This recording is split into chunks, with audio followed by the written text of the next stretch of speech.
أزمة جديدة تضرب الأهلي والزمالك في اتحاد الكورة بسبب وبخصوص مباراة نهائي كأس مصر المقامة بالسعودية. مردود المباراة السعودية حددت 2 مليون دولار، قال لك 2 مليون دولار المباراة هتتلعب عندي، شوفوا انتوا هتدوا الفايز كام والمركز الثاني كام. اتحاد الكورة عايز يدي المركز الأول بين الأهلي والزمالك أو اللي هيكسب الكاس 400,000 دولار والمركز الثاني 200,000 دولار والباقي اتحاد الكوره ياخده.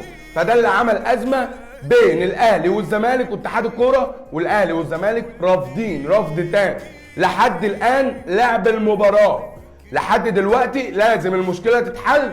اتحاد الكوره عايز ياخد الباقي ويدي الاهلي او الزمالك اللي هياخد المركز الاول فيهم 400,000 دولار والتاني ياخد 200,000 دولار وانتوا تاخدوا الباقي.